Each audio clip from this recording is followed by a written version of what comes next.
lain. Jadi anak ada lain ni.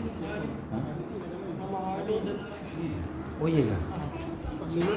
sebelum ni tidak Pagi pun dah. Pagi pun bagi jadi ni. Ada ni ada. Kena dekat sikit sebab jauh. Ya.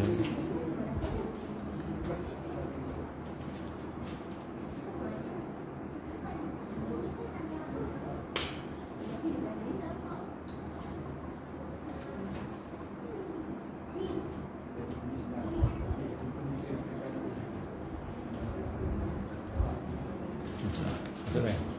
Tak lain. Dia kena berdua pun dia. Jenis apa tu? Jenis apa? Telkom. Oh, Telkom. Dia ada. Tak ada.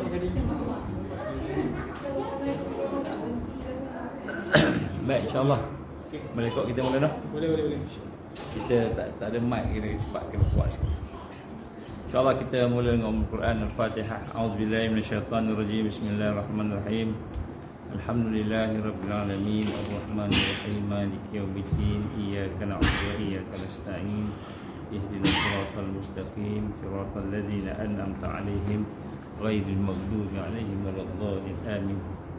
A'udzubillahi samil alim minasyaitanir rajim. Bismillahirrahmanirrahim. Alhamdulillahi Rabbil Alamin. Wassalatu wassalamu ala asyrafil anbiya wal mursalin wa ala alihi wa sahbihi ajma'in. Subhanaka la ilma lana illa ma 'allamtana innaka antal alimul hakim. Wa la hawla wa la quwwata illa billahil aliyyil azim. Qala rabbi shrah li sadri wa yassir li amri wa hlul 'uqdatam min lisani yafqahu qawli. Rabbi zidni ilman amma ba'd. Assalamualaikum warahmatullahi wabarakatuh. Alhamdulillah. Pertama-tama kita bersyukur kepada Allah Subhanahu Wa Taala dengan keizinan Allah kita diberikan oleh Allah kesempatan pada malam ini. Insya-Allah untuk sama-sama kita bertemu dan kumpul insya-Allah. Satu tajuk yang mungkin pernah disampaikan sebahagian daripadanya sebelum ini dan insya-Allah kita akan sampaikan lagi sekali dalam rangka untuk kita sama-sama menghidupkan suasana ingat memperingati, tambah lagi dengan suasana-suasana yang pada hari ini berhajatkan kepada persiapan yang kukuh, yang kuat. Jadi kita sama-sama merendahkan diri kita, merendahkan hati-hati kita kepada Allah Subhanahu Wa Taala, kepada kebenaran Allah Subhanahu Wa Taala. Kita mohon kepada Allah supaya Allah memberikan kepada kita kekuatan, rahmatnya, barakahnya, memberikan kekuatan, hidayahnya, taufiknya, memberikan kepada kita maunah dan karamahnya. Itu insya-Allah mudah-mudahan kita akan diberikan oleh Allah segala yang terbaik insya-Allah. Jadi pada malam ni kita akan menyentuh tajuk berkenaan dengan lalai dan istidraj. Tajuk yang mungkin agak jarang dibincangkan di dalam kehidupan hari ini insya-Allah. Kita mulakan dengan surah Al-Anbiya.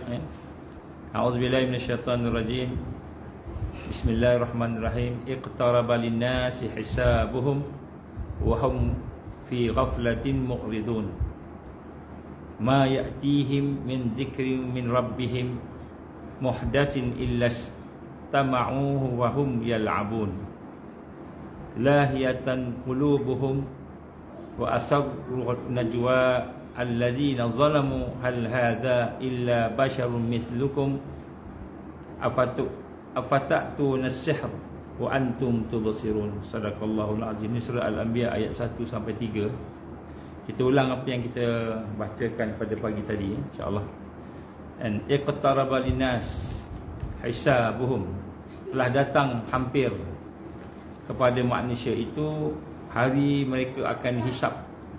Wa hum fi ghaflatin mu'ridun. Tetapi mereka tidak menghiraukannya. Mereka dalam keadaan lalai, ghaflah, dan mereka tidak menghiraukan persiapannya. Jadi dalam ayat ini yang merupakan seruan para rasul, seruan para anbiya, dalam surah Anbiya ini menggambarkan bahawa semua rasul dan anbiya membawa dan mengajak umatnya itu untuk mengingati yaumul hisab, iaitu hari di mana mereka akan dihitung oleh Allah apa yang ada. Tetapi digambarkan fi ghaflatin, mereka sentiasa dalam keadaan ghaflah, dalam keadaan lalai, dan mereka tidak menghiraukannya, tidak mempersiapkan diri mereka. Ma ya'tihim min zikr min rabbihim, tidak datang kepada mereka itu sesuatu peringatan yang diturunkan oleh Allah atau Tuhan kepada mereka satu lepas satu, satu demi satu, melainkan illa tama'uhu wa hum yal'abun, melainkan mereka memasang telinga mereka sambil bermain-main. Jadi salah satu tanda lalai, salah satu tanda bagaimana mereka tidak menghiraukan persiapan untuk hari hisab itu, mereka mendengar, bukan tak dengar, mereka mendengar apa yang disampaikan oleh peringatan-peringatan Allah tadi, tetapi mereka letakkan telinga mereka itu sebagai untuk bermain-main saja, tidak serius. Lahiyatan qulubuhum wa asarru dajwal ladina zalamu hal hadza illa basharun mislukum. Dengan keadaan hati mereka itu leka, tak mau memahami dan mengamalkan. Jadi bila bagi tazkirah tu, bila bagi peringatan itu, mereka tak mau tengok, tak mau faham apakah yang dimaksudkan. Malahan ada di kalangan mereka itu berbisik an-najwa, secara rahsia, berbisik secara rahsia sama-sama mereka, orang yang zalim itu, hal hadza illa basyarun mislukum, bukankah ini hanyalah manusia-manusia yang biasa yang memberi peringatan, kan?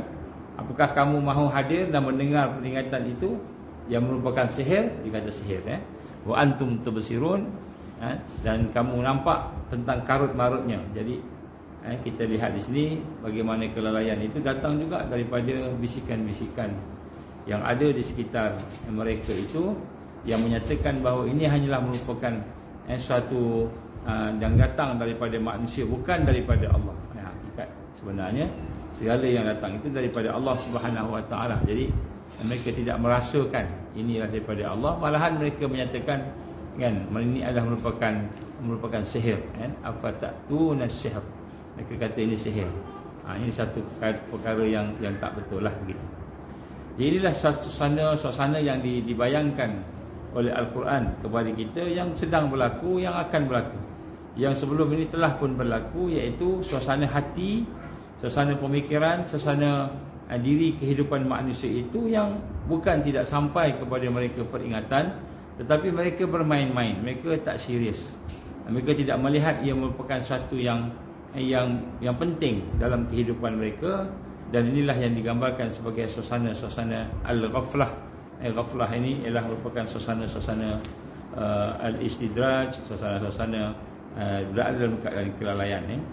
Dan kita lihat apabila kita masuk pada tahun yang baru ini, contohnya 2023 ini, disambut oleh ramai manusia dalam keadaan yang dengan berbagai-bagai bencana, tetapi walaupun ada bencana tetapi masih lagi lalai. Bencana penyakit, bencana ekonomi, bencana alam dan sebagainya, tetapi masih lagi di dalam tidak benar-benar membina satu kesedaran untuk menerima tazkirah ke peringatan dan sebagainya. Dan di sinilah kita lihat bagaimana keadaan manusia itu dalam keadaan tidak menghiraukan perkara yang penting, sedangkan kita sedang menuju kepada kepuncak kepada fitnah yang digambarkan oleh Allah dalam suratul An'am ayat 158, yauma ya'ti ba'du ayat rabbik la yanfa'u nafsan imanuha lam takun amanat min qablu kasabat fi imaniha khaira. Allah gambarkan pada hari, iaitu akan ada tanda-tanda daripada Tuhan kamu itu, iaitu tanda-tanda hari kiamat, tanda-tanda kedatangan hari yang akan membinasakan, tanda-tanda besar.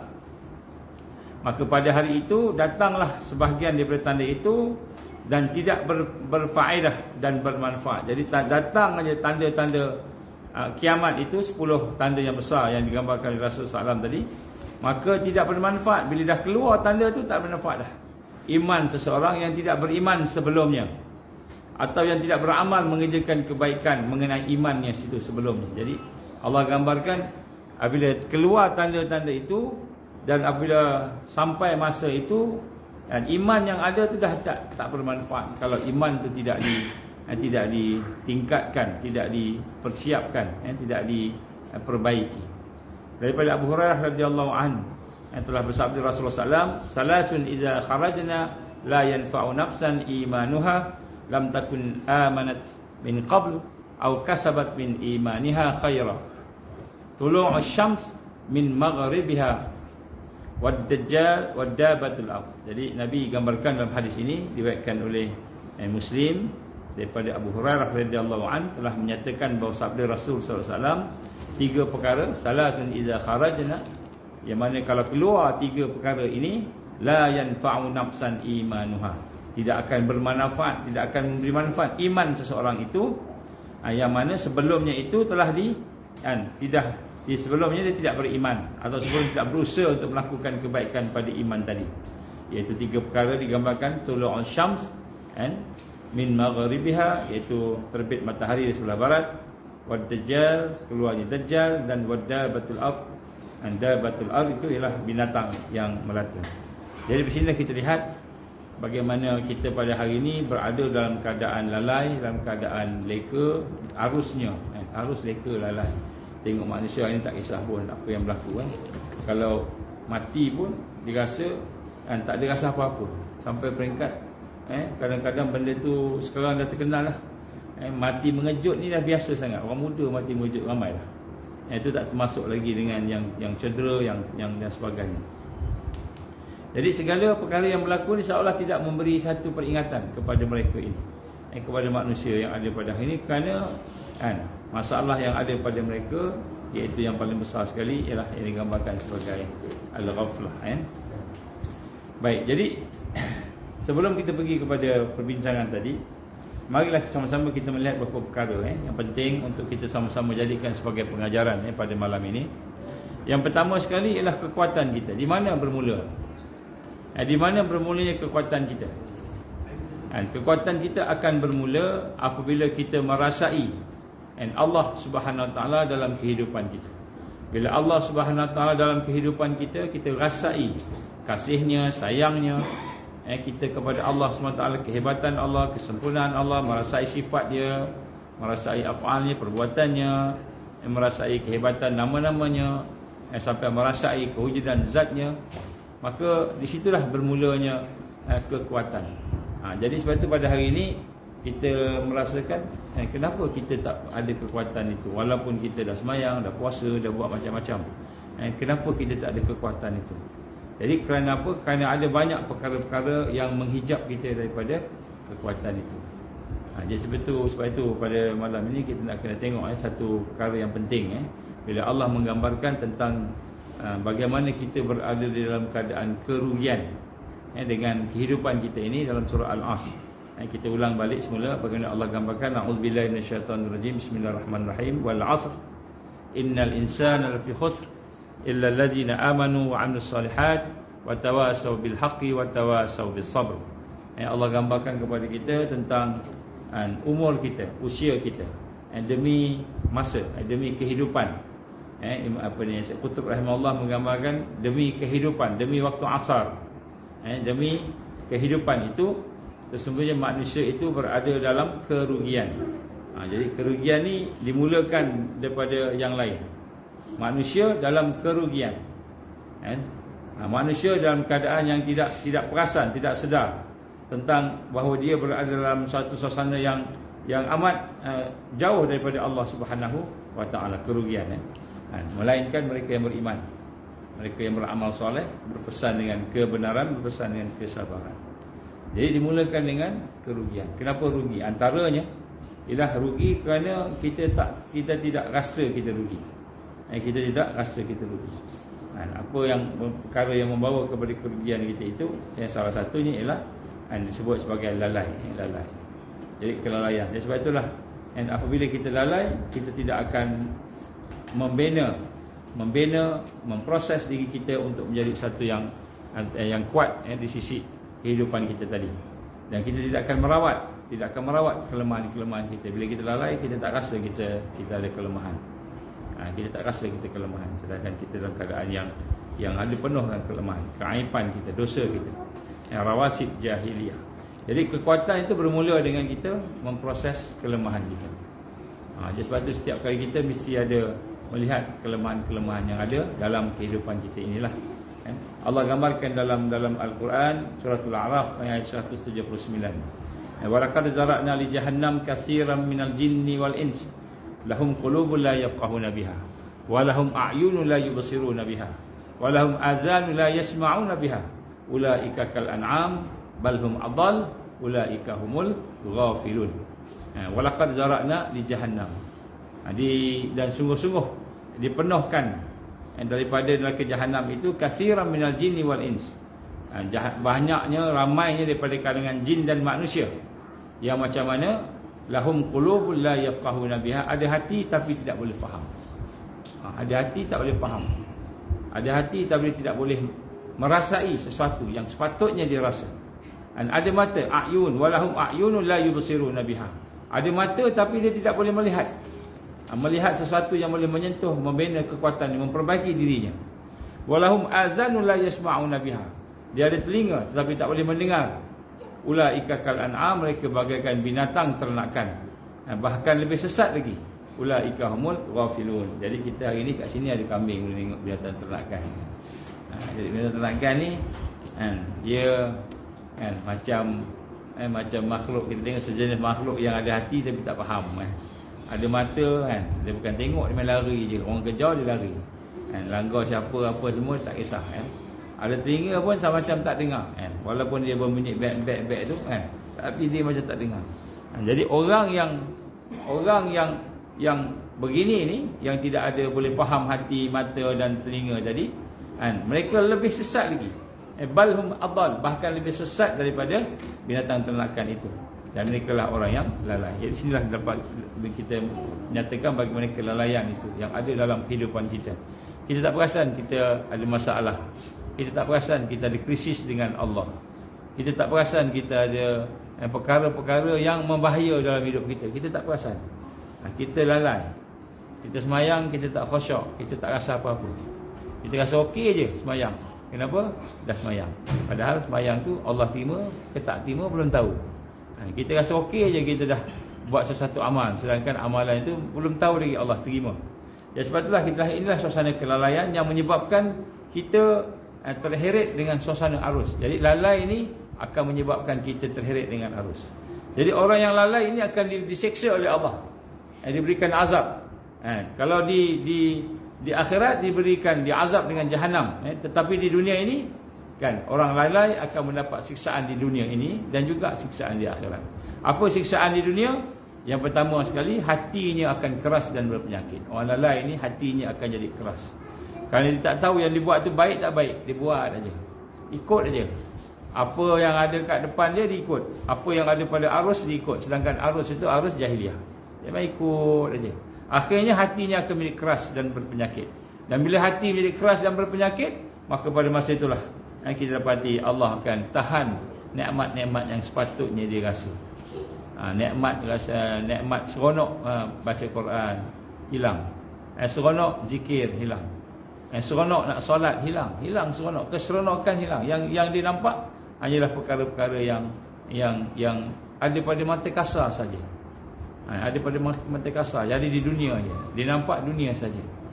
Berkata Imam Ahmad Ibn Atta'illah Al-Iskandari dan juga dalam kitabnya Al-Hikam, itu juga dalam kitab Ihya Ulumuddin digambarkan oleh Imam Al-Ghazali rahimahullah.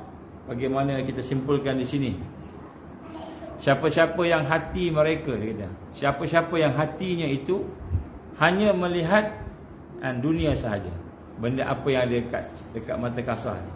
Kita nampak kipas, ingat kipas je. Kita melihat rumah, nampak rumah saja. Melihat pokok, nampak pokok. Kita tidak melihat, tidak merasai, tidak memahami akan pencipta kepada makhluk tadi. Tak boleh nak sampai. Tak sampai kepada pencipta tadi. Tengok pokok, nampak pokok je, tak nampak pencipta pokok. Tak nampak kepada Allah Subhanahu Wa Taala, sifatnya, perbuatannya dan sebagainya tadi, maka dia akan keluar daripada dunia ini dibimbangi, akan tercet dengan tanpa dia dapat mengucap dua kalimah syahadah tanpa iman kepada Allah Subhanahu Wa Taala. Jadi ini bahayanya bila kita kat dunia ni, kita tak kisah tentang hati tadi, basirah tadi. Tak kisah tentang bagaimana kita perlu melihat perkara yang imaniat tu dulu. Perkara yang bersangkut paut dengan al-iman. Kita nak melihat pokok, tengok pokok, nampak dalam pokok itu, pada pokok itu akan kekuasaan Allah contohnya. Kudrah, iradah, ilmu, hayat Allah contohnya. Kita melihat akan perkara-perkara yang bersangkutkan dengan makhluk tadi, kita melihat Allah. Jadi sebab itu digambarkan hatinya akan jadi keras dan berpenyakit. Ini azab. Ini azab. Azab sebenarnya. Sehingga kita tak boleh mendapat nikmat yang sepatutnya kita dapat. Kemudian antara yang lain, siksaan pada orang yang lalai ialah dia susah nak bertaubat. Jadi hidupnya dalam dosa. Orang yang lalai ini dia akan berada dalam dosa dan dia tidak akan keluar daripada dosa tersebut.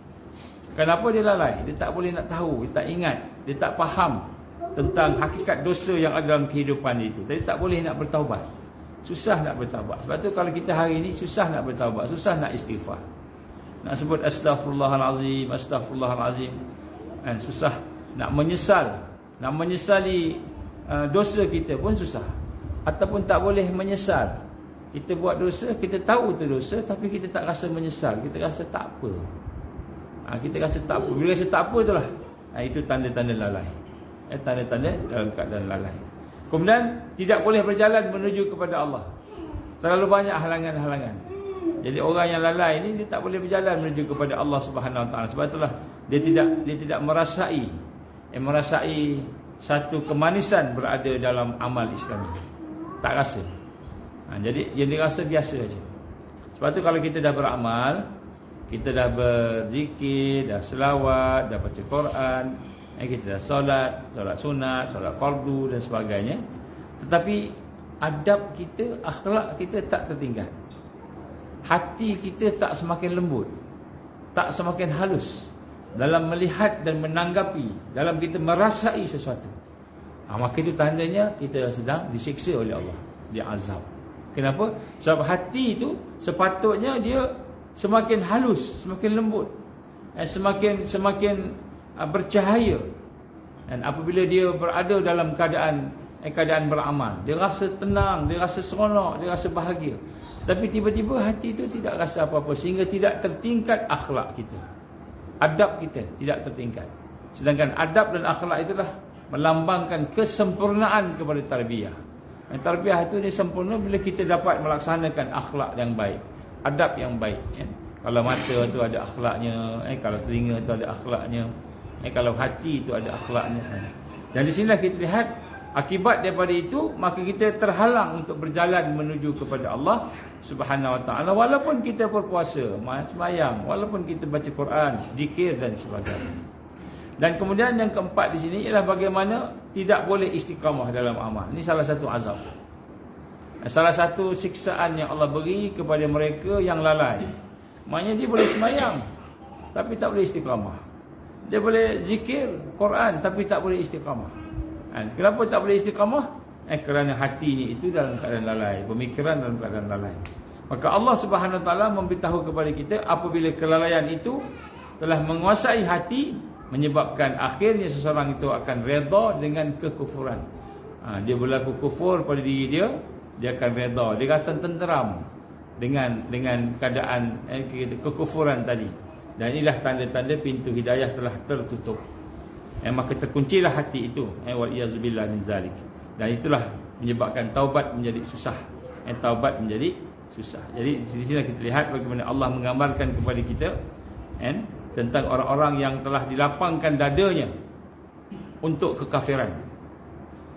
Untuk kekafiran dalam surah An-Nahl ayat 106-108. Kita perhatikan maknalah. Akan tetapi orang yang melapangkan dadanya untuk kekafiran, maknanya kekufuran, kemaksiatan, dia rasa seronok, dia rasa lapang, dia bangga dengan maksiat dia, maka kemurkaan Allah menimpanya dan baginya azab yang besar. Jadi sebab itulah digambar sini, azab yang besar itu datang daripada kelalaian tadi. Yang demikian disebabkan mereka mencintai kehidupan dunia lebih dari akhirat. Jadi dengan dunia ini dia seronok sangatlah dengan dunia ini, berbanding akhirat, dan bahawasanya Allah tidak ada memberi petunjuk kepada orang kafir. Mereka itulah orang yang hatinya, pendengarannya, penglihatannya telah dikunci oleh Allah. Mereka itulah orang yang lalai. Jadi bila kita melihat kita tidak dapat membina satu kekuatan untuk menyesali taubat, menyesali dosa kita, bertaubat kepada Allah tadi, maka itu salah satu tanda bahawa azab Allah Subhanahu Wa Taala telah tertimpa ke atas kita, walaupun kita boleh beribadah. Maka siapa yang membiarkan kelalaian menguasai dirinya, maka dia tidak boleh istiqamah. Bila kita lalai ni, mungkin kita buat amal juga, tapi tidak boleh istiqamah. Dan inilah perkara yang menjadi arus dalam terutamanya pada waktu zaman akhir-akhir ini. Jadi sebab tu lalai ini adalah asbab, penyebab kepada segala keburukan. Jadi segala keburukan dia bermula dengan kelalaian. Kita lalai ini, kita merengankan, kita tidak mahu membina kesedaran hati kita. Kalau kita semayang tu, kita puas hati dengan semayang kita. Seolah-olahnya sembahyang kita tu tidak ada kelemahan dan kekurangan. Kalau kita baca Quran tu, kita ingat baca Quran kita dah okey, dah best dah. Dah boleh baca dengan taranumnya, dah boleh baca dengan kita kata bacaan yang sedap, suara yang merdu kan. Maka akhirnya kita tidak akan nampak bahawa sebenarnya ada keburukannya. Lalai. Imam Ibn Qayyim Al-Jauziyah rahimahullah yang telah menyatakan, tengok apa kata Ibn Qayyim. Dia kata, dan lalai dan kelalaian itu maknanya terputus daripada Allah, terputus daripada mengingati Allah, hatinya tadi, fikiran dan sebagainya. Maka kemudiannya bila dia berpasangan dengan hawa nafsu, bila lalai dia bergabung dengan hawa nafsu kita, maka akan lahirlah dari keduanya segala macam keburukan. Jadi bila nafsu kita ni bergabung dengan kelalaian tadi, maka akan timbul segala macam keburukan. Dan umumnya bergabung keduanya itu, dan bila dia dah bergabung, dia tak boleh berpisah, susah nak pisah. Jadi barang siapa yang memerhatikan kerosakan yang ada di alam ini secara umum ataupun khusus, maka dia bakal mendapati akibat daripada gabungan lalai dan nafsu. Bila lalai dengan nafsu itu digabung, maka akan jadi satu yang membawa kepada perkara-perkara yang merosakkan dalam segala aspeknya. Jadi sebab itulah kelalaian inilah yang akan menjadi penghalang antara seseorang dengan kemampuannya. Kita mampu nak buat sesuatu, lalai ini menyebabkan kita terhalang. Kita mampu untuk nak buat amal yang besar, lalai menyebabkan dia terhalang. Memandang kebenaran, terhalang daripada memandang kebenaran, benda yang baik, yang benar, ataupun memahaminya, maka masuklah orang yang lalai dalam keadaan sesat. Baik, jadi macam mana kita nak atasi ubat lalai? Ini benda yang penting, kita sama-sama lihat. Yang pertama, untuk nak ubah daripada lalai ni, mula yang pertama sekali kita kena minta ke Allah. Minta ke Allah. Dan kita kena minta pada Allah Subhanahu Wa Taala dengan hati yang penuh rendah diri. Sebab tu dalam amalan-amalan terbawi, amalan-amalan tarbiyah ini, kita bukan hanya sekadar kita berzikir, kita bukan sekadar beramal, sembahyang, puasa, tetapi yang lebih penting lagi ialah kita merendahkan diri kita pada Allah, minta izin pada Allah. Nak doa, minta izin pada Allah. Sebab tu kita memperbanyakkan Bismillahirrahmanirrahim. Bismillah, Bismillah, Bismillah. Kalau kita nak buat apa, Bismillah.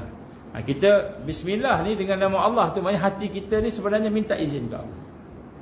Ya Allah, dengan kuasa-Mu, dengan kehendak-Mu, dengan keizinan-Mu, kan, aku berdoa. Dengan keizinan-Mu aku nak solat. Nak solat ni Bismillah. Nak ambil sembahyang, kita Bismillah. Banyakkan Bismillah. Sebab tu kita latih sehingga ulama-ulama gambarkan, amalkan 786 kali, 722 kali Bismillah siang, Bismillah malam, Bismillahirrahmanirrahim. Amalkan sebagai apa? Nak latih. Nak latih sehingga bila kita melakukan sesuatu, kita merasai bahawa itu adalah dengan izin Allah, bahawa itu adalah dengan kehendak Allah, kuasa Allah. Bukan kita yang berzikir, Allah Subhanahu Wa Taala yang mengizinkan kita berzikir. Malahan Allah yang sebenarnya nak bukan saja menyebabkan berzikir, dia yang nak berzikir sebenarnya, tetapi dia menggunakan melalui menjadikan kita sebagai jalan tadi. Jadi kita rasa itu daripada Allah, bersama Allah. rasa macam itu kan. Jadi bismillah ni malah merupakan perkara yang kita tak kena rasa. Mula-mula sekali kita kena melihat bahawa kita kena, sebab kita kena didik diri kita supaya sentiasa minta izin daripada Allah. Bismillahirrahmanirrahim, bismillahirrahmanirrahim, bismillah, bismillah, bismillah. Jadi apabila kita menghubungkan setiap aktiviti kita, amal kita, yang kecil yang besar, nak tidur ke, nak bangun, nak duduk, bismillah macam itu kan. Nak makan, bismillah. Nak telan air, bismillah Jadi maka pada ketika itulah setiap apa yang kita lakukan tu ada barakah. Ada barakah. Dan salah satu barakahnya Allah keluarkan kita daripada kelalaian tadi. Baik. Kemudian selepas daripada kita mengamalkan, meminta kepada Allah tadi, maka perkara yang tadi tu nombor kosong lah, kosong. Permulaan pra kita hidupkan hati kita dengan itu, kita jadikan sebagai malakah, darah daging. Bismillah ni darah daging. Dan sebab tu kalau kita mengamalkan Bismillahirrahmanirrahim tu, dia satu kekuatan lah, insyaAllah satu kekuatan. Tapi Bismillah ni dia bukan sekadar lidah saja. Bismillahirrahmanirrahim, Bismillah tu di lidah, tapi hati kita kata apa? Dengan kekuasaanmu ya Allah, aku nak baca. Dengan kekuasaanmu, dengan keizinanmu ya Allah, dengan pertolonganmu ya Allah, aku nak buat ni. Macam itu. Hati kita rasa begitu. Maknanya kalau kita nak buat kerja tu, contoh kerja apa kerja kita nak buat? Contohlah nak menulis, Bismillahirrahmanirrahim. Jadi bismillah tu di lidah kita ni bismillah. Di hati kita merasakan, ya Allah, dengan kekuasaanmu aku tulis ni. Dengan kekuatanmu aku tulis ni. Dengan izinmu aku tulis ni. Dengan kehendakmu aku tulis ni. Macam itu. Hati kita rasa gitu. Dengan pertolonganmu ya Allah, barulah dia bismillah itu akan jadi satu yang insya-Allah punya kekuatan dan barakah. Baik. Kemudian ubat yang penting dalam mengubati lalai ini tidak lain adalah muhasabah. Kita kena ada muhasabah.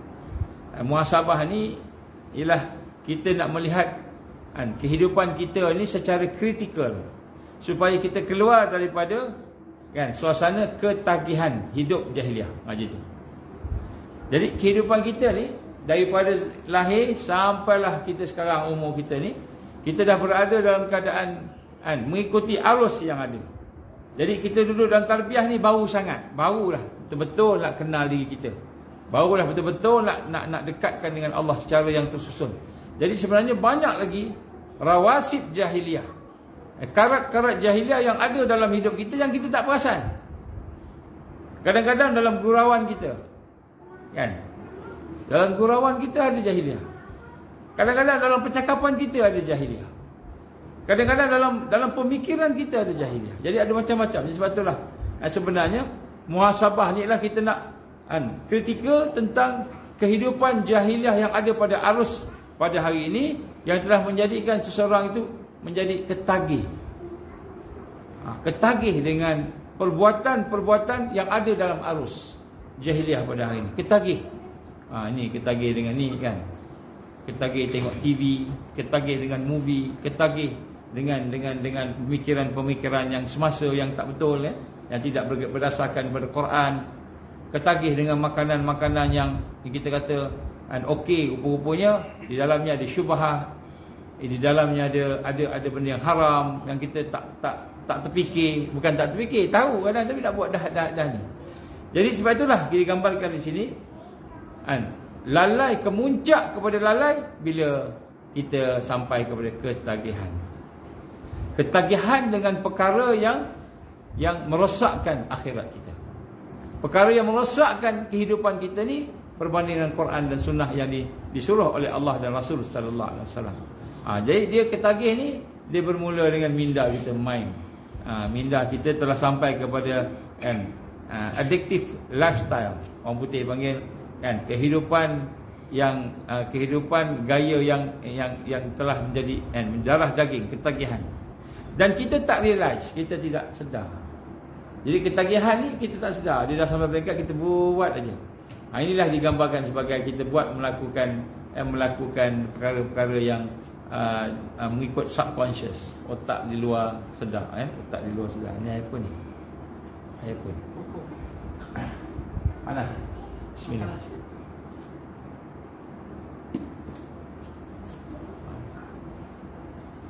Jadi ketagihan ni lah yang kita tengok perangai, attitude kita, cara cakap kita, cara gaya kita, cara gurau kita, cara kita memandang, cara kita mendengar dan sebagainya. Jadi inilah digambarkan juga sebagai false fixes, iaitu perkara yang jadi tabiat, kebiasaan kita tetapi sebenarnya palsu, sebenarnya merupakan perkara yang jahiliah. Mungkin cara kita berpakaian. Cara kita berpakaian contohnya ikut siapa? Adakah ikut arus? Ataupun main pakai tak kisah apa benda pun, apa yang ada kita pakai contohnya.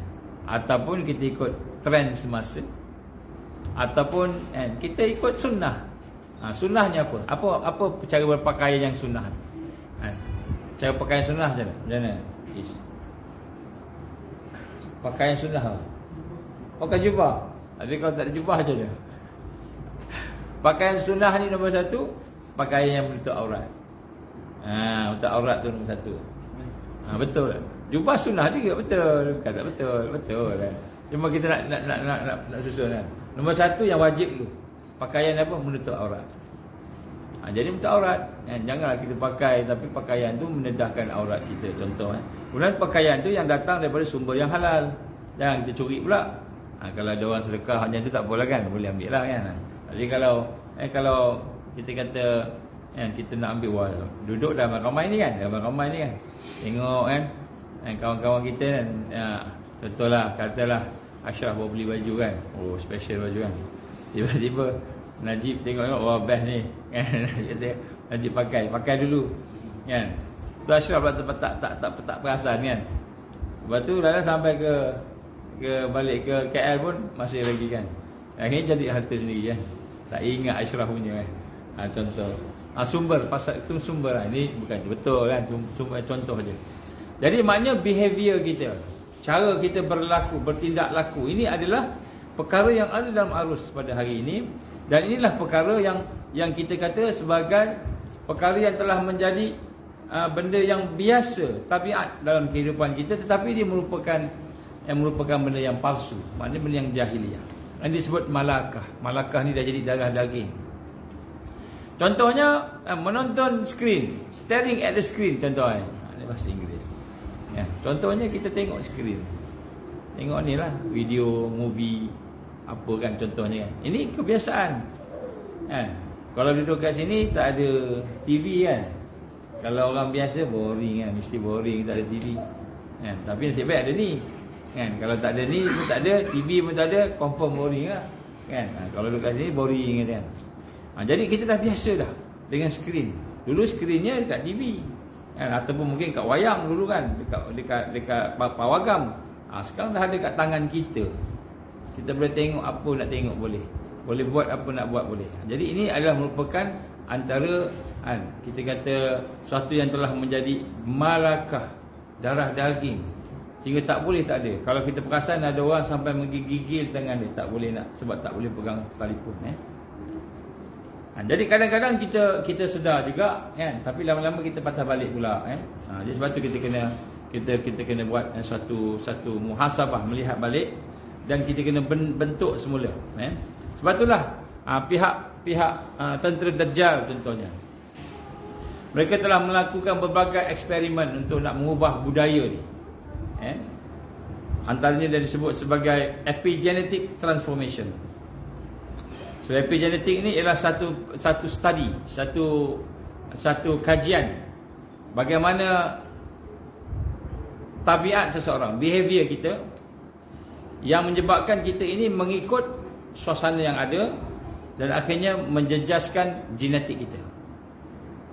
Jadi daripada kita mengikuti satu suasana tu, maka akhirnya genetik kita berubah. Ini dia punya perancangan sampai ke peringkat genetik, dipanggil epigenetic transformation. Jadi epigenetic transformation ni contoh kita diberi makanan yang tak elok, sehingga akhirnya makanan tu jadi darah daging kita. Akhirnya genetik kita berubah dengan sebab makanan tersebut. Ini contoh. Jadi sebab itulah mereka buat kajian. Jadi sebab itulah perkara yang disebut sebagai satu kekayaan yang sebenar ialah kesihatan. Dan kesihatan ini pula terbagi kepada 5. Ini dalam Islam lah, dalam Islam. Jadi kita kesihatan ni bukan KKM je. Kan? Kesihatan ni maknanya adalah sesuatu yang sihat dalam kehidupan kita, bermula dengan kesihatan jiwa. Jiwa yang sihat. Jiwa yang sihat. Jiwa yang sihat, jiwa yang terputus daripada jahiliah. Jiwa yang terputus daripada maksiat dan mungkar. Jiwa yang terputus daripada segala arus jahiliah yang ada, yang membawa kita kepada ghairallah, selain Allah. Ini jiwa yang sihat.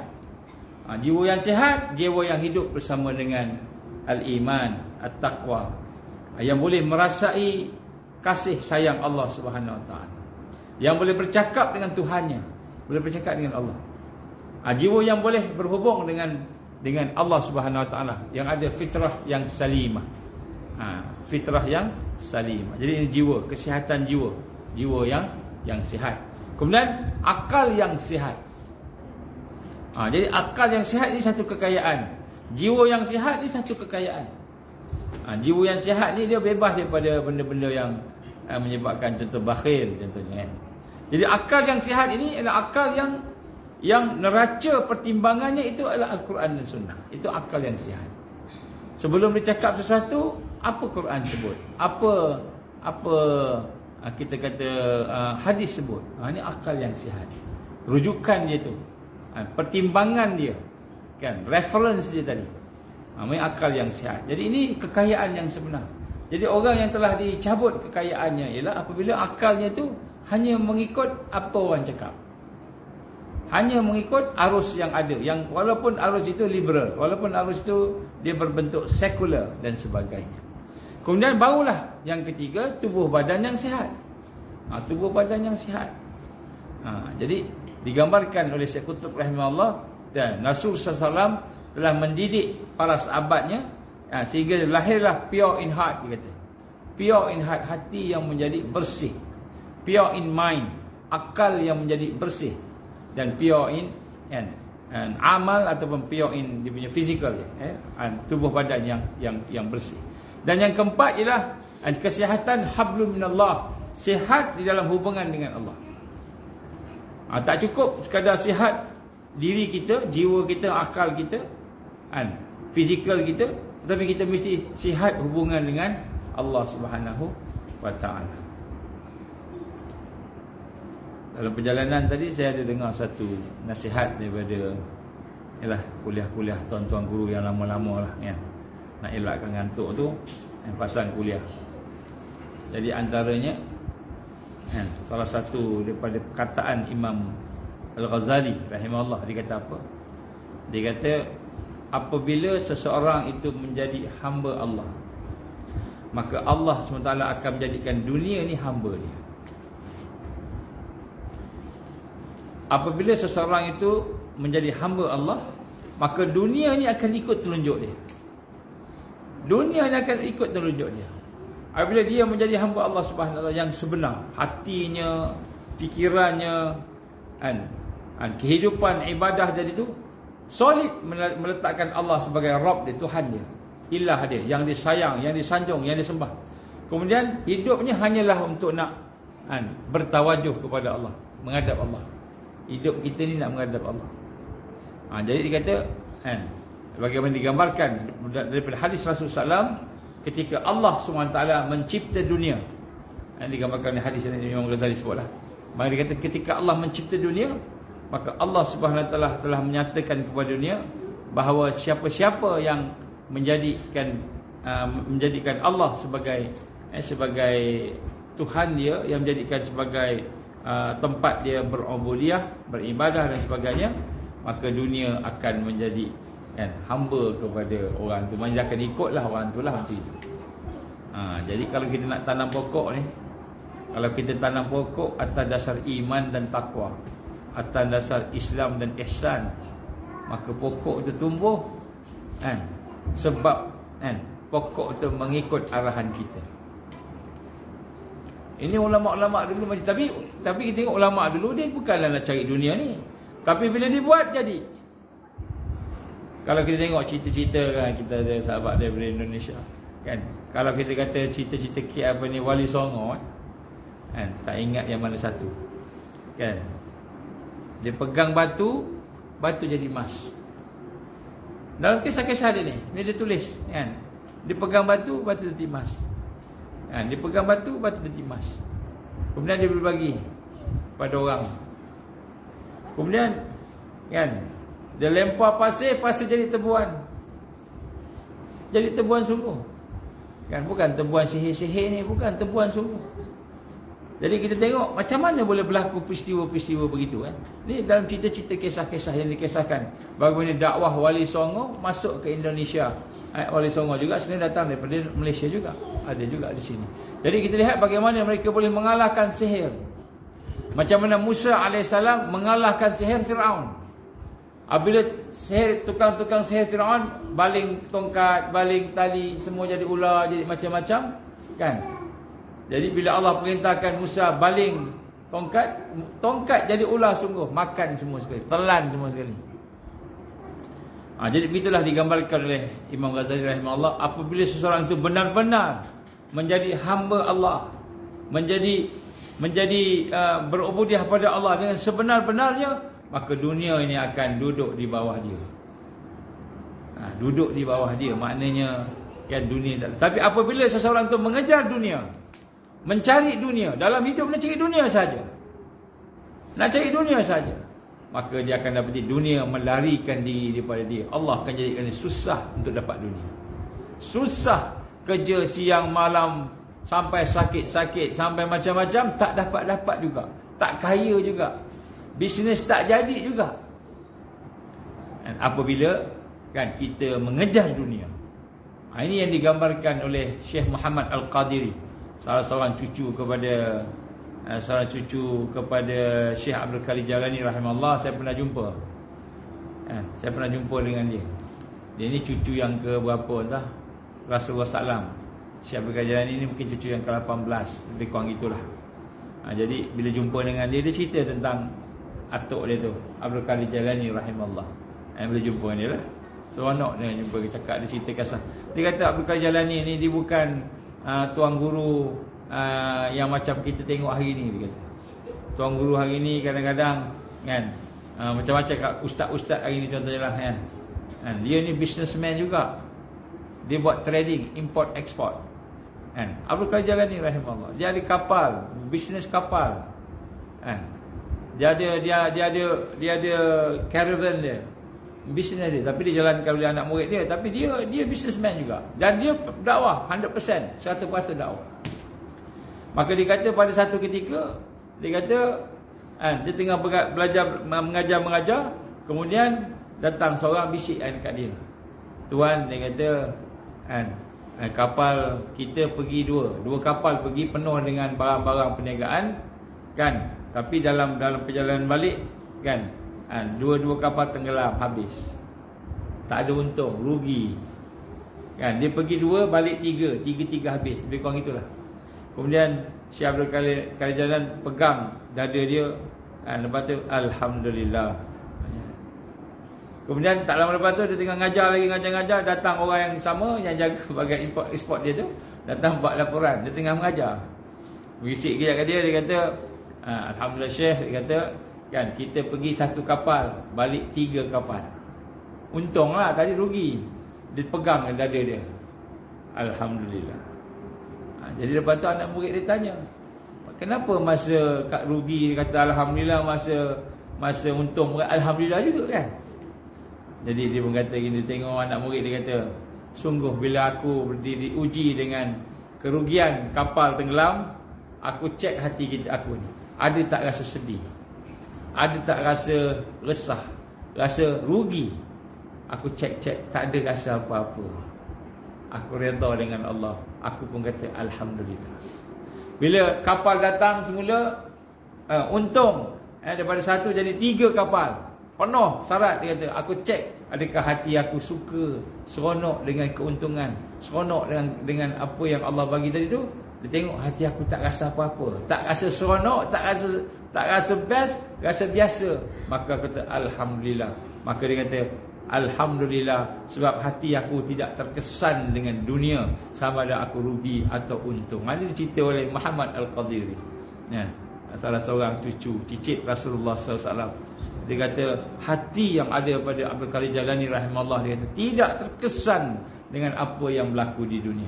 Kerana dia telah mempunyai hubungan yang kuat dengan Allah Subhanahu Wa Taala, yang mengenal Allah, yang dekat dengan Allah tadi, sehingga akhirnya kan hatinya benar-benar terkesan kalau Allah murka kat dia, kalau dia tertinggal perkara yang terbaik yang patut dibuat, yang untuk redha Allah tadi, baru terkesan.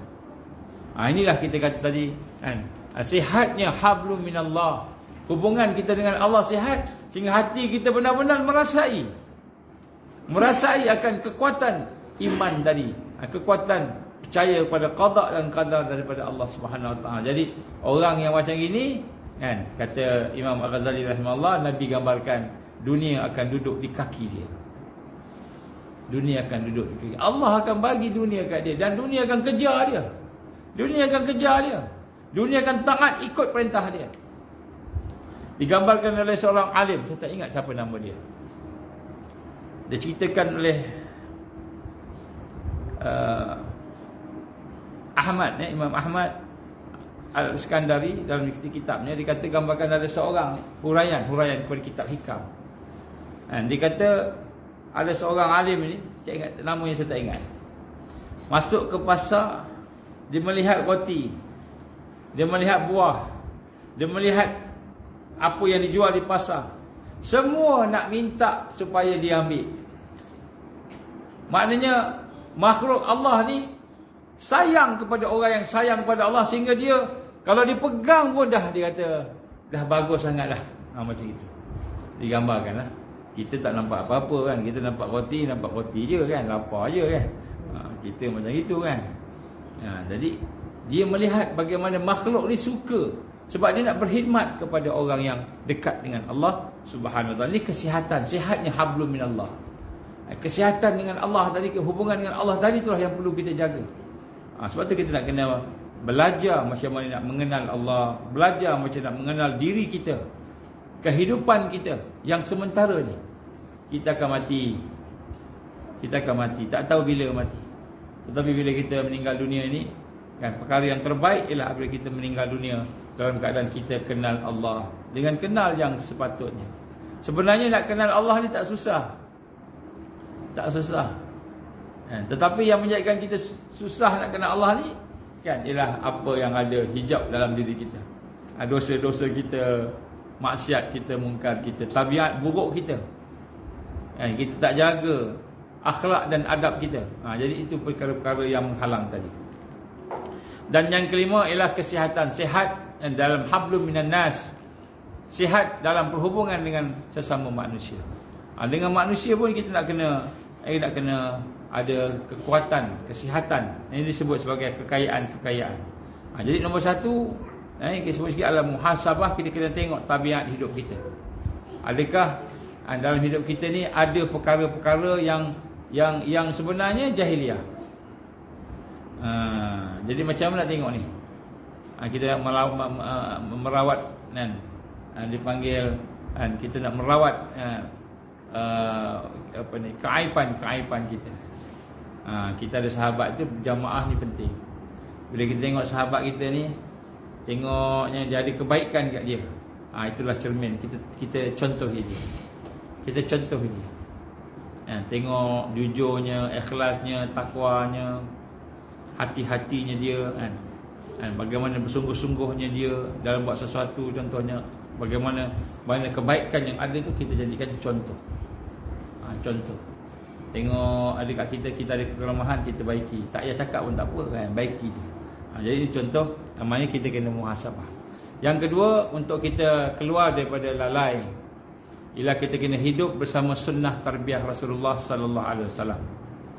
Kena ada sunnah tarbiyah, duduk dalam tarbiyah, dalam proses untuk kita memperbaiki diri kita. Dan proses memperbaiki diri kita ni mestilah datang daripada Al-Quran dan Sunnah. Kena duduk juga. Sebab tu kita kena ada majlis-majlis peringatan. Ada majlis-majlis kita untuk nak pengisian. Kena ada majlis untuk kita beramal sama-sama. Dan kita kena sabar dengan dia. Duduk tu kena sabar dengan majlis tersebut. Dan untuk tarbiyah ni ada sekurang-kurangnya 5 perkara yang menjadi asas rukun. Yang pertama sekali, dalam tarbiyah ni, bila kita ada murabbi, yang kita boleh jadikan contoh, murabbi misali, nombor satu. Nombor satu dalam tarbiyah mesti ada murabbi misali, mesti ada seorang yang boleh menjadi contoh. Contoh, sebab Islam ni dia bukan teori. Yang dapat dekat universiti teori. Yang dapat dekat apa kata pengajian-pengajian sistem pendidikan yang daripada hari ini teori. Tidak ada yang contoh, melainkan yang contohlah. Jadi murabbi misali ini adalah dalam rangka kita ingin mu'alajah, kita ingin merawat keaiban al-uyub, keaiban kita. Nak rawat keaiban mesti ada murabbi. Murabbi ni dia melihat kita, dia tengok kita dan kita melihat dia menjadi contoh. Apa yang dibuat tadi. Jadi sebab tu kita pun nak jadi contoh kepada sahabat kita. Pada masa yang sama kita jadi contoh. Dan jadi contoh ini merupakan satu dakwah yang terbaik. Lisanul hal. Lisanul hal ni apa? Menjadi contoh ke dalam segala perkara. Inilah disebut sebagai dakwah ala kulli hal dalam segala perkara. Dan kedua, mesti ada manhaj yang sahih. Iaitu kita berada dalam suasana program, proses yang takamul, yang menyeluruh dan lengkap dan tawazun yang seimbang. Jadi manhaj ni dia seimbang. Dia maknanya bukan hanya rohiyah je. Kita cerita zikir je, kita cerita semayang aja, rohiyah sahaja. Tapi kita tak buat benda-benda yang lain yang bersifat jasadiyah, jasmaniyah, yang bersifat fizikal. Jadi kita kenal juga tarbiyah yang bersifat jasadiyah, yang bersifat fizikal. Sebab tu kena ada juga latihan-latihan fizikal. Kena ada juga latihan-latihan spiritual. Latihan-latihan selain daripada spiritual dan fizikal tu, latihan-latihan mental. Macam mana kita nak memperkuatkan akal kita. Jadi kena ada semua. Sebab tu setengah-setengah ulama dulu dia buat program-program uzlah, contohnya uzlah and khalwat, uzlah. Ini berseorangan dengan Allah. Ini semua pun insya-Allah kita akan cuba masukkan dalam aktiviti kita nanti. Bagaimana nak belajar beruzlah dengan Allah ataupun berkhalwat dengan Allah Subhanahu Wa Taala. Kita kena belajar tak lama pun sekejap.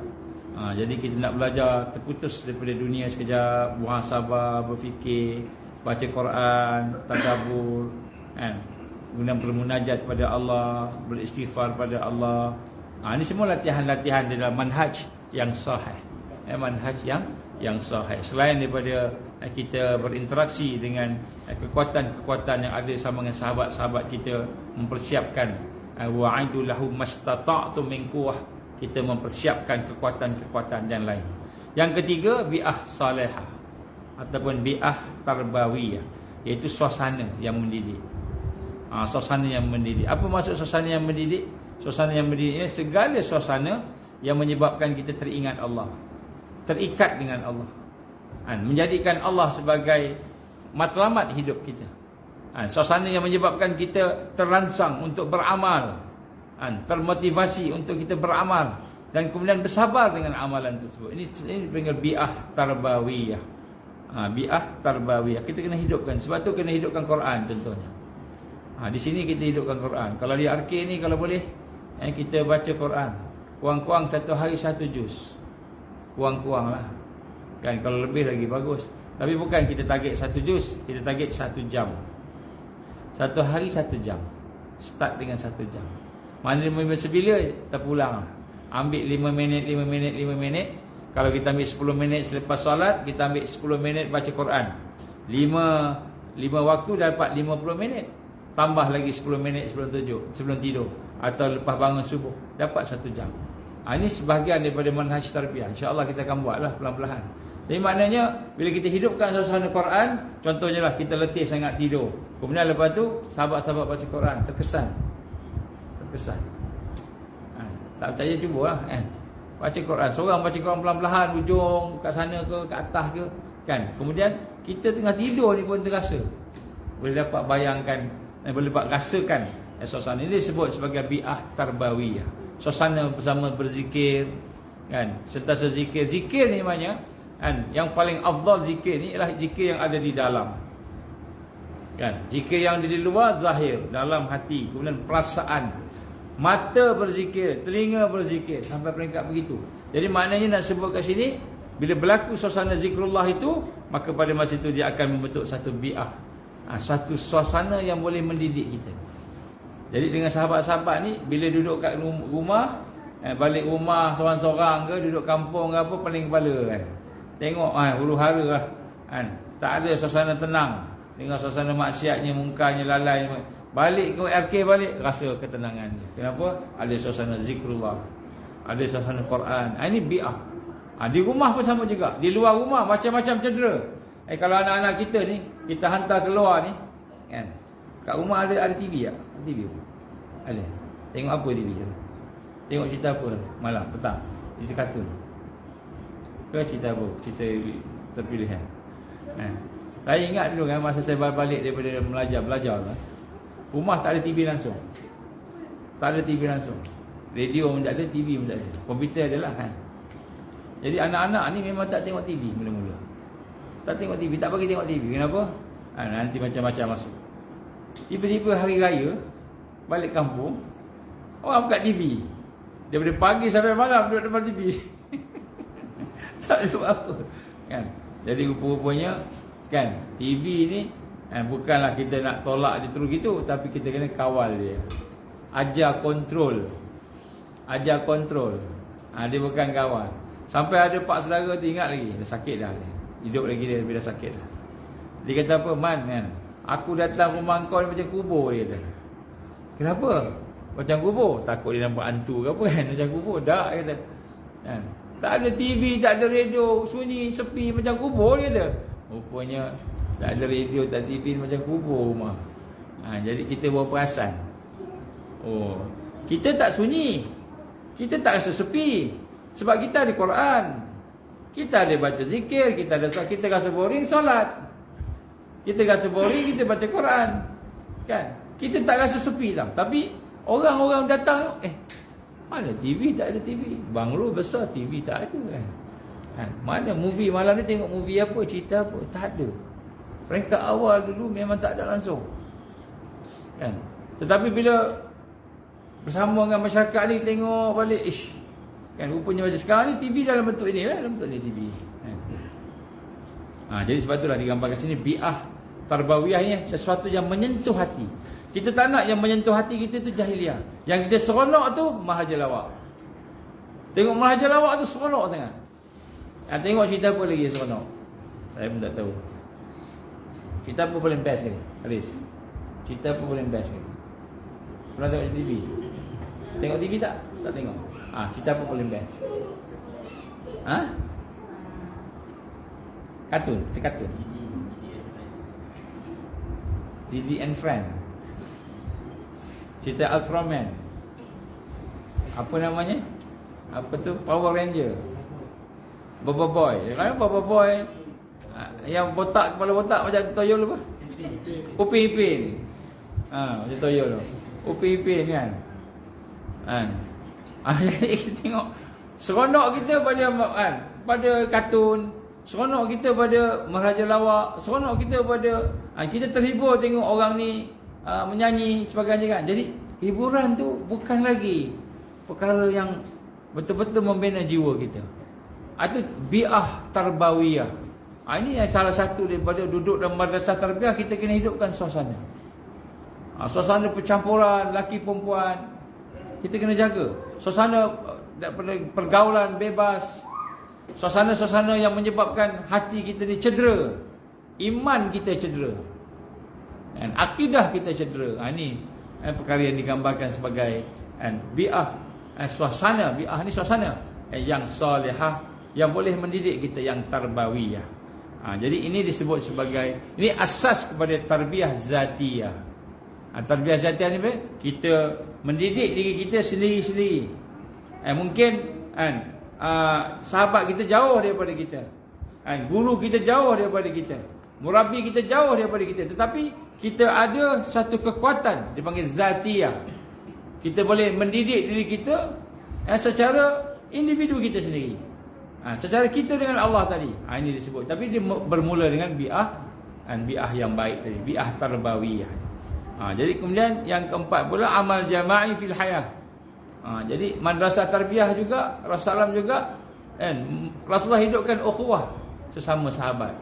Rasulullah tak bagi sahabat duduk seorang-seorang. Kalau balik rumah seorang-seorang, patah balik, jumpa balik. charge balik. Jadi dia ada dia punya digambarkan sebagai ukhuwah. Jadi ukhuwah ni sebahagian daripada tarbiyah. Ukhuwah ni sebahagian daripada proses untuk kita membina kekuatan diri kita. Di mana di situlah ada kasih sayangnya, kesempurnaan imannya, barakahnya, rahmatnya kan. Ada yang sedar, ada yang tidur kan. Nyenyak tidur dia kan. Bila kita tak apa, rehat tak apa, tidur tak apa, rehat sekejap kan. Jadi lepas tu tak tidur dah kan. Tapi tak tahulah kan tidur sampai habis kan. Tapi tak apa insya-Allah. Jadi itu disebut amal jama'i. Sebab Rasulullah SAW menggambarkan kepada kita bahawa kita tak akan boleh kalahkan Dajjal, takkan boleh kalahkan tentera Dajjal kalau kita seorang-seorang. Takkan boleh kita selamat kalau kita seorang-seorang. Mesti ada jamaah. Dan jamaah tu mesti ada ukhuwah. Ukhuwah tu mesti ikhlas kerana Allah. Ini yang kita nak bina, yang kita nak cari. Kan, bagaimana sahabat-sahabat Rasulullah SAW sampai peringkat mereka sanggup berkorban untuk sahabat dia. Sanggup berkorban. Sanggup mempertahankan nyawa. Saya melihat, tengok dalam satu video ni masa pergi ke Palestin. Tiba-tiba helikopter Apache datang. Apache ni helikopter yang tak berbunyi ni, senyap.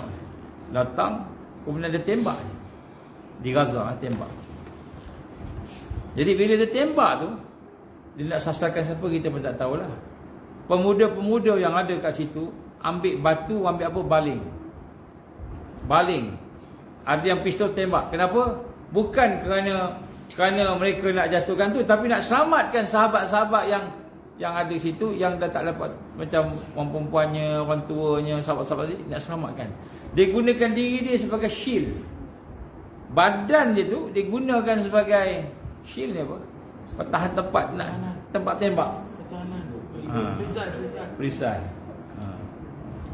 Oh, dapat idea tu. Sebagai perisai. Betul. Dia perisai. Maknanya daripada tembak orang lain, tembak diri dia. Dia suruh tembak dia. Ini berlaku di Gaza. Saya ingat satu ketika tu kan, masa ada budak main bola sepak. Budak macam Haris umur ni kan, main bola kat padang. Dia punya bola tu daripada kertas sok gambar, kertas-kertas ni dia diikat jadi bola. Dia nak beli bola macam kita ni tak mampu. Main tiba-tiba ada daripada ujung sempadan ada kereta tank. Dia bergerakkan dia punya moncong kereta tank tu menghala ke budak-budak tu. Tengah main bola. Budak-budak tu main bola terus, tak kisah.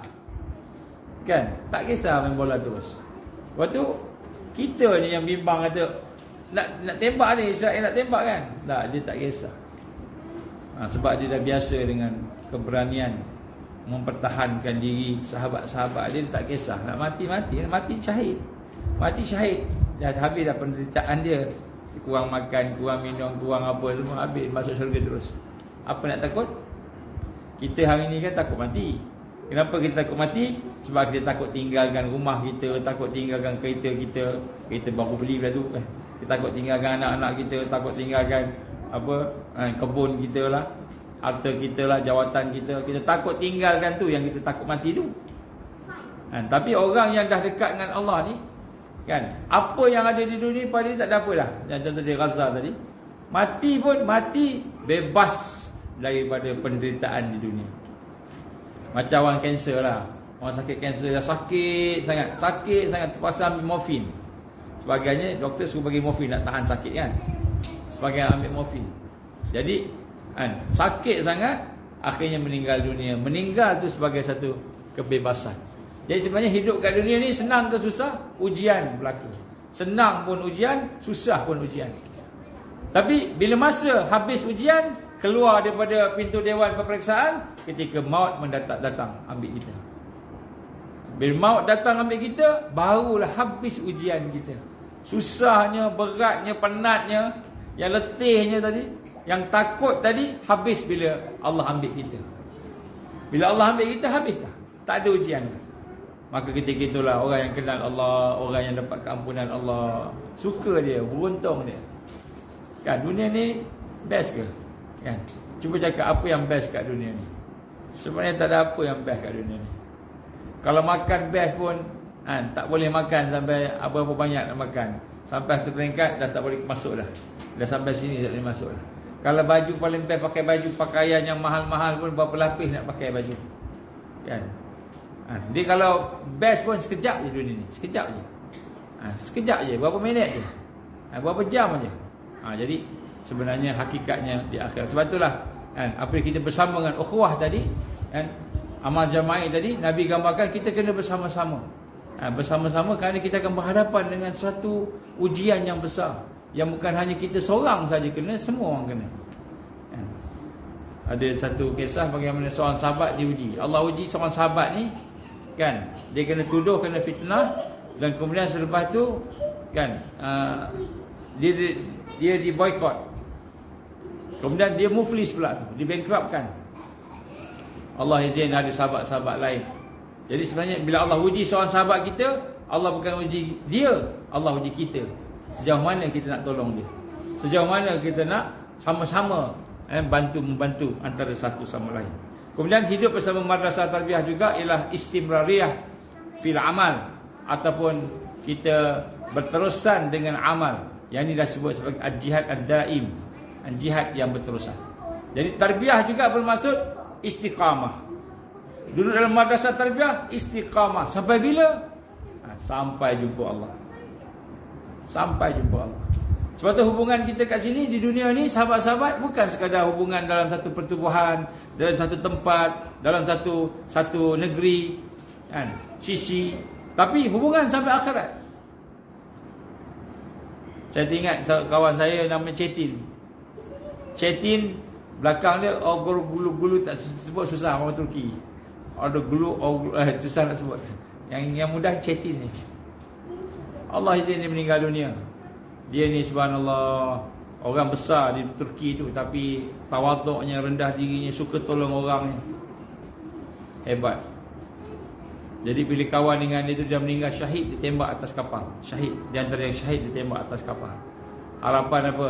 Ya Allah, besok mudah-mudahan dekat akhirat janganlah lupa kita. Itu je. Begitu juga dengan Abu Saleh, nama seorang namanya Abu Saleh. Abu Saleh ni orang Syria, Palestinian Syria. Dia meninggal ketika dia mempertahankan kampung dia diserang oleh ISIS. ISIS masuk, serang, dia pertahankan, dia syahid. Tengok gambar dia di dalam handphone tu, kawan hantar, tersenyum dia. Tengok wajah dia kata, wahai Abu Saleh, besok engkau dah masuk syurga, jangan lupalah kawan kamu daripada Malaysia ni. Jadi kita pun sama juga. Mungkin ada di kalangan kita besok, mungkin akan ada yang syahid, mungkin akan ada yang masuk syurga dulu. Jangan lupa, tolonglah tarik kami, tolonglah bawa kami sama-sama. Jadi istimrariyah ini maknanya kita berterusan bersama dengan sahabat tadi, dengan jamaah tadi, dengan jihad tadi, bukan hanya di sini, tetapi sampai ke akhirat. Sampai ke akhirat. Kat sini kita tanam cili sama-sama. Kita tak tanam lah, yang tanam ni guru-guru Amirul and the gang lah kan. Kita tukang urus saja, tolong-tolong sikit, tolong-tolong marketing sikit lah kan. Nak tanam dia orang. Besok ke akhirat, besok mana tahu Allah izin orang yang tanam-tanam ni dia masuk surga dulu. Jadi kita menumpang lah. Jadi sebab itulah istimrariyah ini bukan saja maksud berterusan istiqamah fil amal, dengan amal, tetapi istiqamah bersama-sama sampai ke syurga Allah Subhanahu wa taala.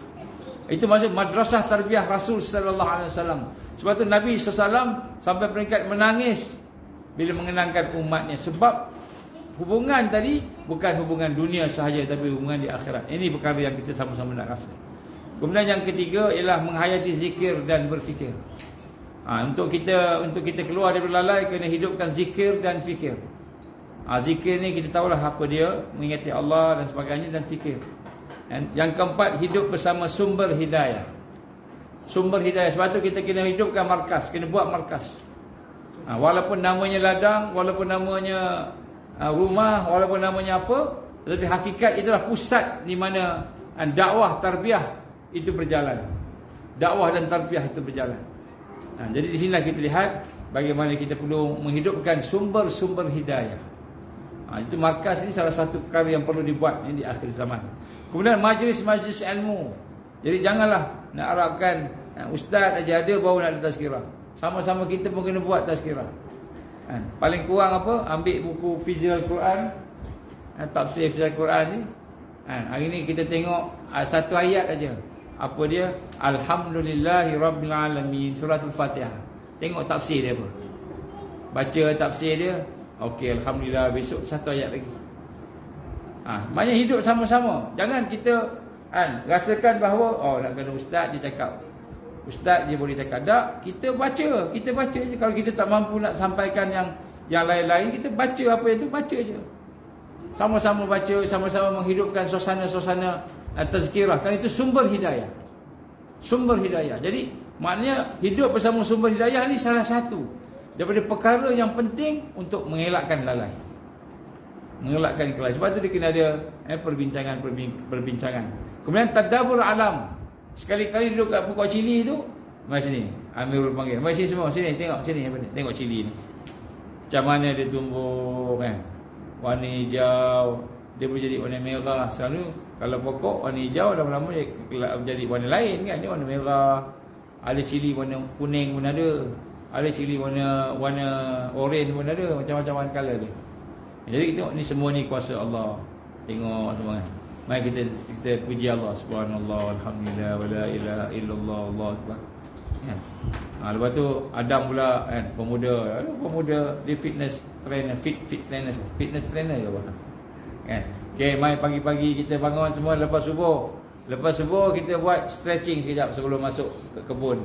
Kan apa dia? Kita buat subhanallah, alhamdulillah, wala ilaha illallah, Allahu akbar. Kepala kita stretching kan, stretch kepala, stretch semua sekali kan. Jadi semua itu dalam rangka untuk nak kita hidup bersama sumber hidayah. Hidup bersama sumber hidayah ini kita menghidupkan zikrullah bersama-sama, menghidupkan berfikir, tafakkur bersama-sama, menghidupkan tadabbur alam tadi. Kita menghidupkan majlis-majlis ilmu, tazkirah dan sebagainya. Jadi hidup bersama dengan orang-orang yang bersama dengan sumber-sumber hidayah. Yang kelima ialah hidup bersama mereka yang berjuang. Hidup bersama mereka yang berjuang. Kemudian ribat kita ikat diri kita dengan perjuangan dan seterusnya kita berjuang insya-Allah. Jadi nak sebut kat sini ini nak ubat lalai insya-Allah.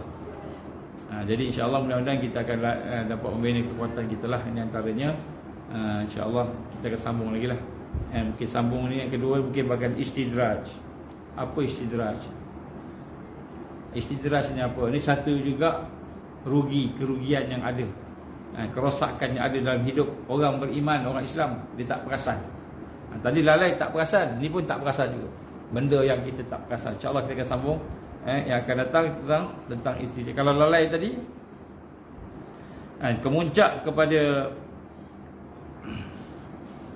kelalaian tu ialah ketagihan, insya-Allah. Dan kemudian kita akan sambung dengan istidraj pula insya-Allah. Aku liqali hadza astaghfirullahalazim li wa lakum insyaallah. Mudah-mudahan Allah berikan kita keampunan dan mudah-mudahan Allah bantu kita insyaallah. Auzubillahi minasyaitonirrajim. Bismillahirrahmanirrahim. Alhamdulillahirabbil alamin wassalatu wassalamu ala asyrafil anbiya'i wal mursalin wa ala alihi wa sahbihi ajma'in. Allahumma innaka ta'lamu anna hadhihi al-qulub qad istamat ala muhabbatik wa taqat ala ta'atik wa tawahadat ala da'watik وتعهدت على نصرة شريعتك فوثق اللهم رابطتها وأدمدها واهدها سبولها واملأها بنورك الذي لا يخبو واشرح صدورها بفيض الإيمان بك وجميل التوكل عليك وأهيها بمعرفتك وأمت على شهادة في سبيلك يا الله إنك نعم المولى ونعم النصير. اللهم يا مقلب القلوب ثبت قلوبنا على دينك وعلى طاعتك وعلى الجهاد في سبيلك.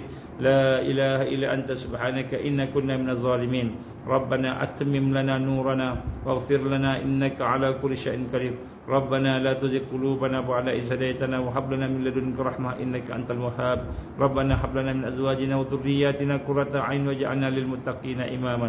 ربنا آتنا في الدنيا حسنة وفي الآخرة حسنة وقنا عذاب النار ربنا تقبل دعاءنا إنك أنت السميع العليم وتب علينا يا الله إنك أنت التواب الرحيم وصلى الله على سيدنا محمد وعلى آله وصحبه وبارك وسلم سبحان ربك رب العزة عما يصفون والسلام على المرسلين والحمد لله رب العالمين سبحانك اللهم وبحمدك أشهد أن لا إله إلا أنت أستغفرك وأتوب إليك بسم الله الرحمن الرحيم والعصر إن الإنسان لفي خسر إلا الذين آمنوا وعملوا الصالحات وتواصوا بالحق وتواصوا بالصبر وبالله التوفيق والهداية السلام عليكم ورحمة الله وبركاته